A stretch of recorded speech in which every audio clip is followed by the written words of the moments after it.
नमस्कार दोस्तों, स्वागत है आप सभी का आपके अपने यूट्यूब चैनल पर।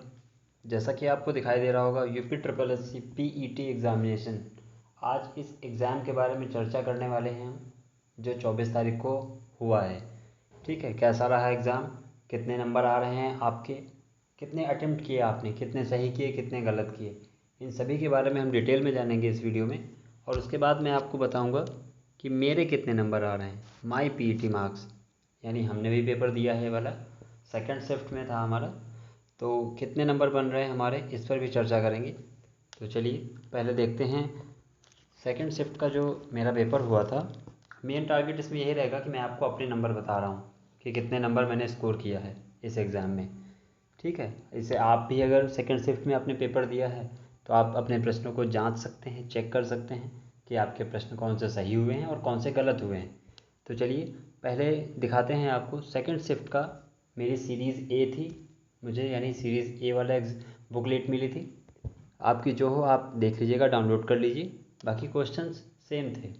ठीक है, तो चलिए UP triple S C PET exam की बुकलेट ए सीरीज़ के बारे में हम चर्चा करेंगे।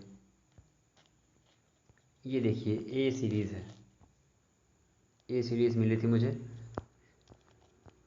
तो इस ए सीरीज़ का पहला प्रश्न आप देख रहे होंगे, लिखा हुआ है निम्न में से किस क्रम में भारत आए।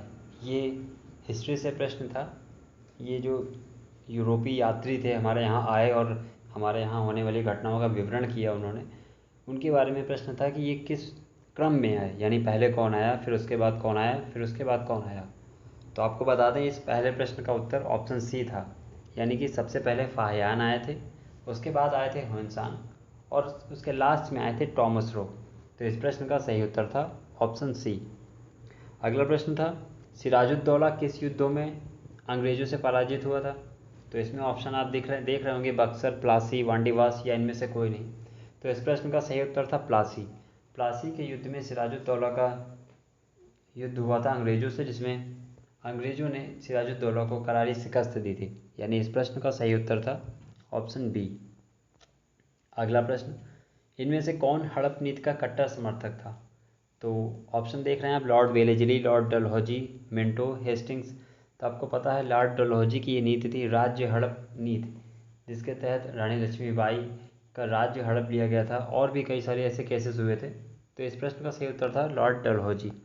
अगला प्रश्न था भारतीय इतिहास में धन्वंतरी कौन थे। तो इस प्रश्न का सही उत्तर था ऑप्शन बी, चंद्रगुप्त विक्रमादित्य की सभा को सुशोभित करने वाले प्रसिद्ध चिकित्सक थे धन्वंतरी। अगला प्रश्न था मौर्यकालीन भारत के विवरण वाली इंडिका के लेखक कौन थे। तो ये मेगास्थनीज की पुस्तक है इंडिका, जिसमें इन्होंने भारत की दशा का वर्णन किया है कि उस वक्त का भारत कैसा था। इस पुस्तक में मेगास्थनीज ने बताया है। अगला प्रश्न, साइमन कमीशन किस वर्ष भारत में प्रथम बार आया। तो प्रथम बार साइमन कमीशन 1928 को आया था, यानी इस प्रश्न का सही उत्तर है ऑप्शन डी।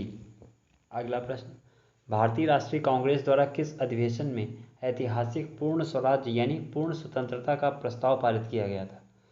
तो लाहौर अधिवेशन जो हुआ था उसमें भारतीय राष्ट्रीय कांग्रेस ने ये पूर्ण स्वराज्य का प्रस्ताव रखा और इसे अपनाने के लिए इन्होंने फिर 1930 में स्वतंत्रता दिवस भी मनाया था।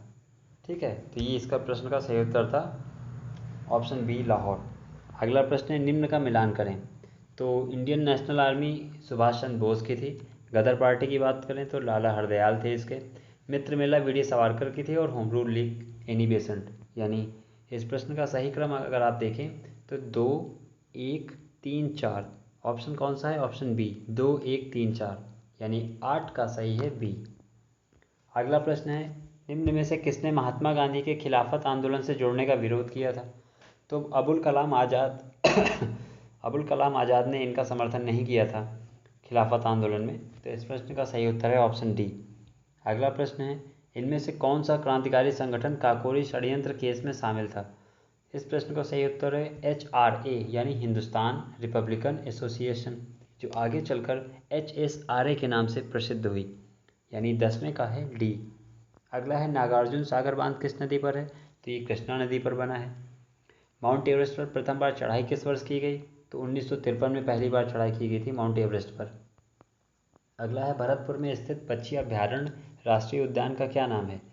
तो राजस्थान में स्थित है, इसका नाम है केवलादेव घाना राष्ट्रीय उद्यान। अगला प्रश्न है, भिलाई इस्पात संयंत्र के लौह अयस्क का स्रोत क्या है? तो इस प्रश्न का सही उत्तर है ऑप्शन ए, दिल्ली राजहरा। अगला है, कुछ दर्रे दिए गए थे, ये पूछा गया था इनमें से कौन सा दर्रा सही नहीं है। ये कुछ मिलान दिए हुए हैं, इसमें से कौन सा सही नहीं है? तो इसमें जो है देखिए 1, 2 और 3 जो तीनों दिए हैं ये तीनों गलत दिए हैं। सिर्फ चौथा दर्रा जो दिया है नाथुला और जेलेपला, ये सिक्किम में पड़ता है। बाकी जो दर्रे दिए हैं ये उस जगह पर नहीं है जिस जगह का नाम इसमें दिया गया है। तो इस प्रश्न का सही उत्तर था डी ऑप्शन, 15 का डी। अगला है, किसके बढ़ने के फलस्वरूप निजी निवेश में वृद्धि की अधिक संभावना होगी? तो इस प्रश्न का सही उत्तर था नई पूंजी पर अनुमानित प्राप्ति पर। ठीक है, अगला प्रश्न था, भारतीय की राष्ट्रीय आय का आकलन करने वाली संस्था कौन है? तो ये केंद्रीय सांख्यिकी संगठन भारत की राष्ट्रीय आय की गणना करती है। अगला प्रश्न है, सेवा क्षेत्र का दूसरा नाम क्या है? यानी सेवा क्षेत्र किस क्षेत्र के अंतर्गत आता है?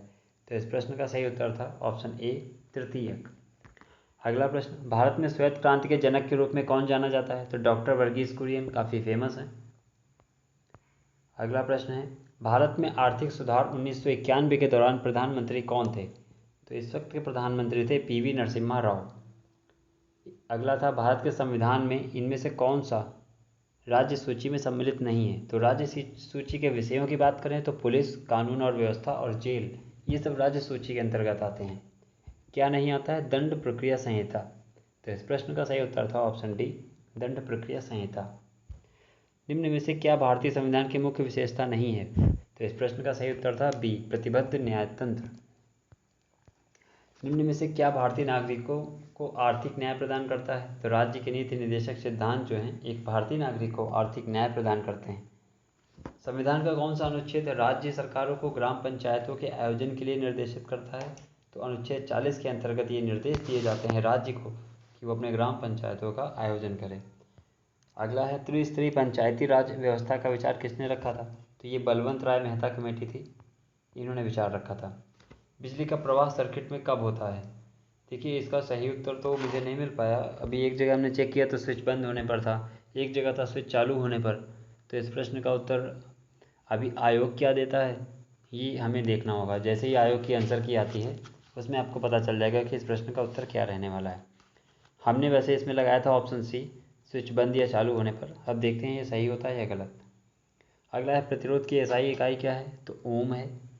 नींबू का खट्टा स्वाद किसकी उपस्थिति के कारण होता है? तो साइट्रिक अम्ल के कारण होता है। कर्कटजनक रसायन से क्या होता है? कैंसर होता है। त्वचा की ऊपरी सतह क्या कहलाती है? एपिडर्मिस यानी अधिचर्म। फिर आगे मैथ के प्रश्न देख सकते हैं आप। 31वां, तो इस प्रश्न का सही उत्तर था 1। आप हल करिएगा, आपने हल किया होगा। फिलहाल हम आपको आंसर बता रहे हैं, इसका उत्तर था 1। फिर है 32वां, इसका उत्तर था ऑप्शन ए, 300। 33 की बात करें तो इसका था 19/32 यानी ऑप्शन सी। और 34 ऐसे ही मैथ के बाकी क्वेश्चंस हैं। 35 आप इनको हल करिएगा, ठीक है। आपको आपका कौन सा उत्तर आ रहा है, क्या नहीं आ रहा है, ये आप कमेंट में ज़रूर बताइए।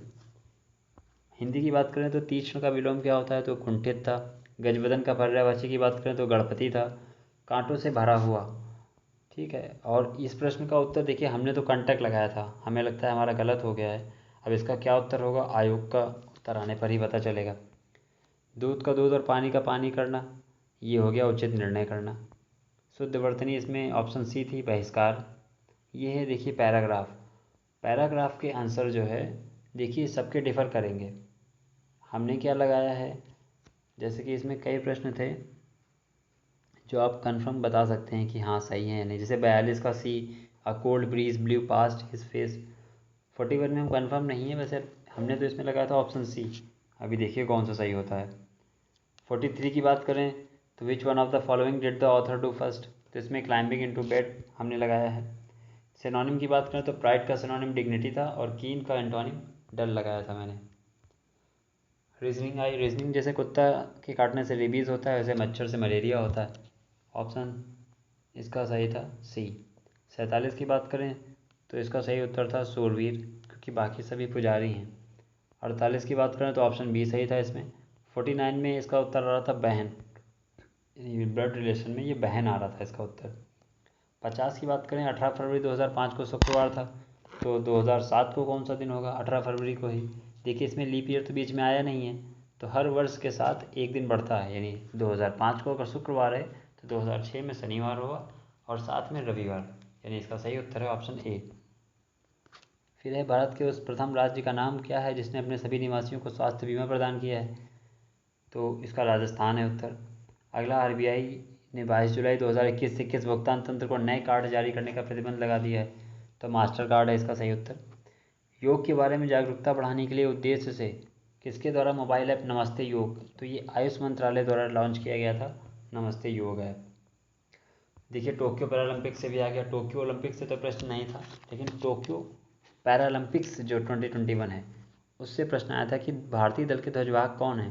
तो इस प्रश्न का सही उत्तर था option B, Mariyappan Thangavelu.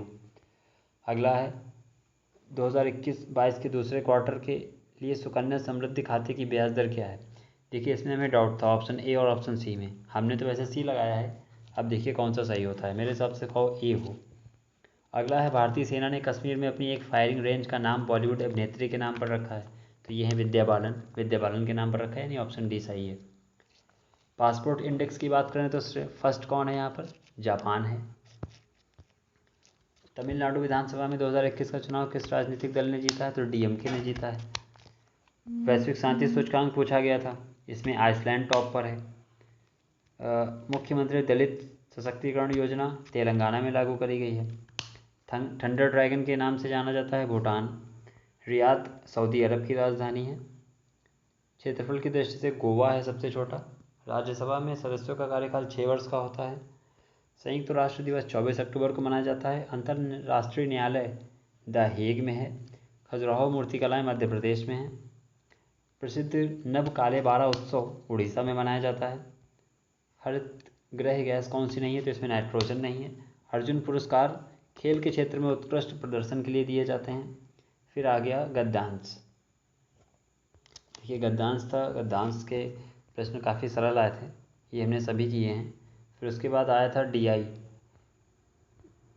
Math में ज़्यादा प्रश्न थे, जैसे ये एक आयात वाला था, इसमें आपको क्वेश्चन नंबर बता दें 90 थोड़ा सा डाउट में है। 90 का उत्तर हमारा भी नहीं आया था, लेकिन हमने ऑप्शन लगाया था इसका सी 70.6%, कि 2018-19 के दौरान एक्स के आयत में प्रतिशत। इसकी लैंग्वेज नहीं समझ में आ रही थी, क्या करना है इसमें समझ ही नहीं आ रहा था, लेकिन हमने इसको करा है फिलहाल। इसका हमने सी लगाया था 70.6%। ठीक है, ऐसे ही ये सब डीआई के प्रश्न थे। तो ओवरऑल पेपर की बात करें तो पेपर तो ठीक आया था।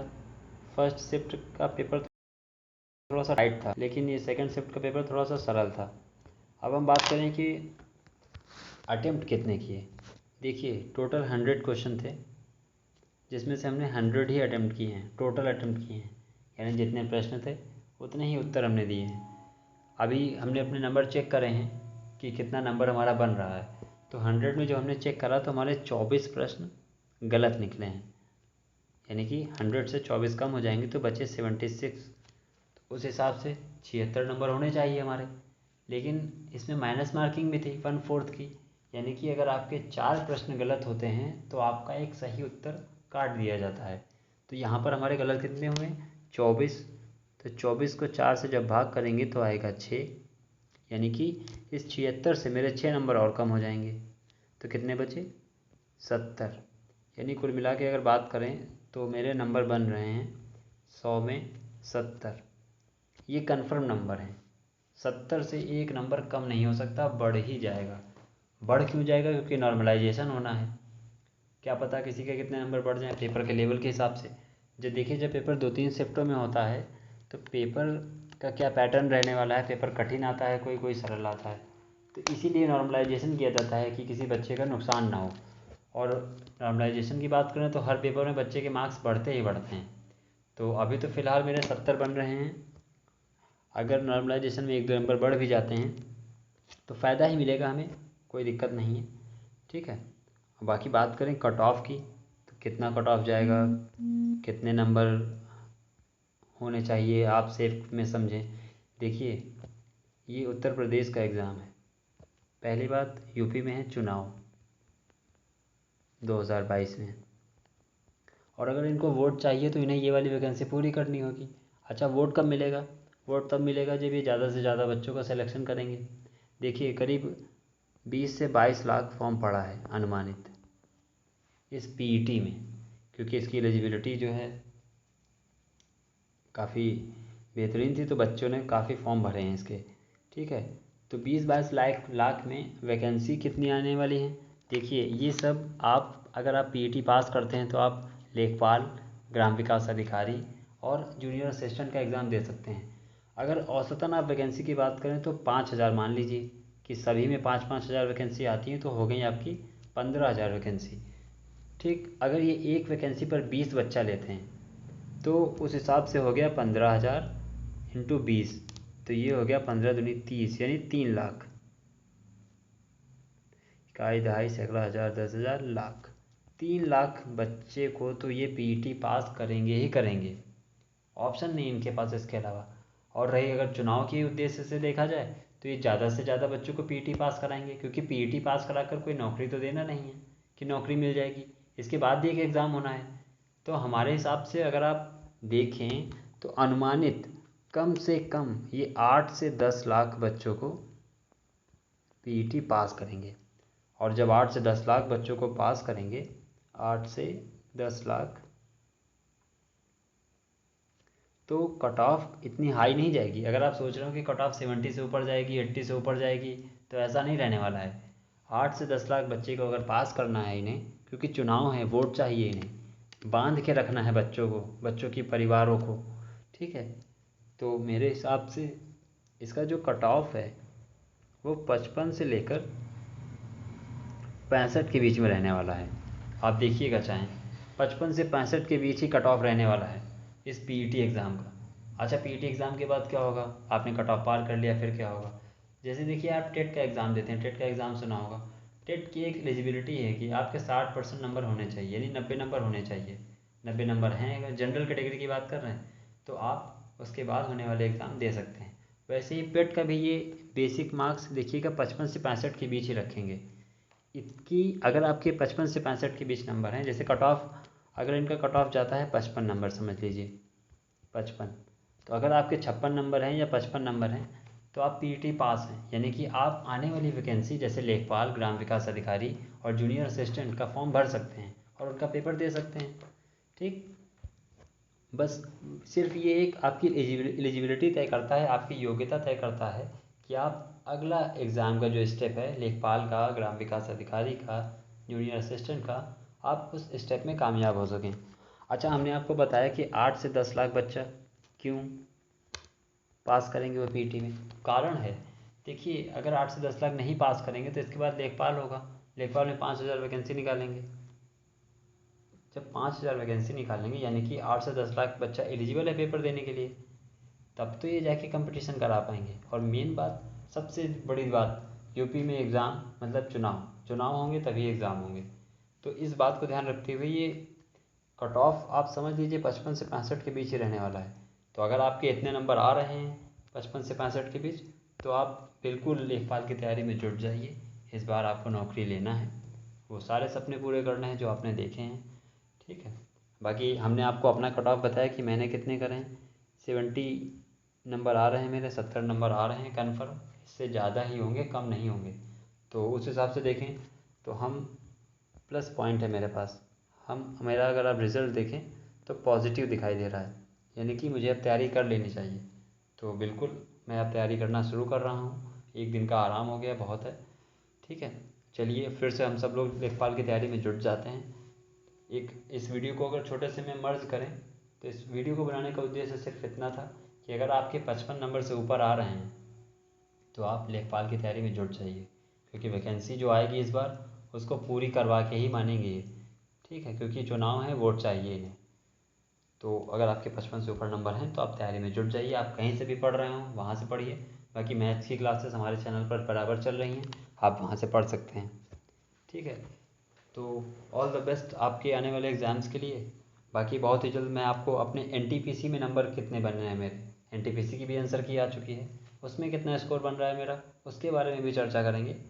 तो ये यूपी का पीईटी का एग्ज़ाम का एनालिसिस था, जिसमें मेरा 70 नंबर बन रहे हैं।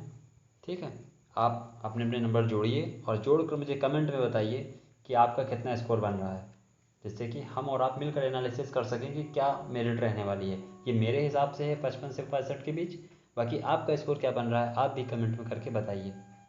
ठीक है, तो बस इतनी चर्चा करनी थी आपसे। बाकी फिर मिलेंगे आपसे एनटीपीसी के मार्क्स के साथ। तब तक के लिए आप देखते रहिए कनपुरिया मैथ्स, जुड़े रहिए हमारे साथ। चैनल को अभी तक सब्सक्राइब नहीं करा है तो कर लीजिए ऐसी ही जानकारी के लिए। Thank you so much.